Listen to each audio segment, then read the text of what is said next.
Next eyelashes பத்தி பார்க்கலாம். Eyelashes fix பண்ணும்போது எப்பயுமே கொஞ்சம் இன்னர் கார்னர்ல கொஞ்சம் விட்டுட்டு அதுக்கப்புறத்துல இருந்து தான் ஸ்டார்ட் பண்ணணும். அட் த சேம் டைம் நீங்க தனியா மேல தூக்கி வச்சுட்டீங்கன்னா அவங்களோட ஒரிஜினல் லேஷஸும் இந்த ஃபால்ஸ் லேஷஸும் செப்பரேட் பண்ணி ஆர்டிபிஷியலா வச்சிருக்கணும்னு சொல்லிட்டு காட்டி கொடுத்துரும். சோ அந்த மாதிரியும் பண்ணக்கூடாது. கரெக்டா லேஷ் லைன்ல ஸ்டிக் பண்ணணும்.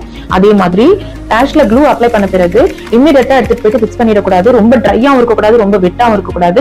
செமி ட்ரை கண்டிஷன்ல இருக்கும்போது அதை எடுத்துட்டு போயிட்டு ஃபிக்ஸ் பண்ணாதான் அவங்களுக்கு லாங் லாஸ்டிங்கா இருக்கும். நம்மளா எடுத்து ரிமூவ் பண்ற வரைக்கும் அது வராது. லேஷஸ் அப்படின்னு பார்க்கும்போது எல்லா கண்ணுக்கும் ஒரே மாதிரி லேஷஸ் ஸ்டிக் பண்ண முடியுமா அப்படின்னா கண்டிப்பா பண்ணக்கூடாது. Because different types of eye shapes இருக்கு இல்லையா?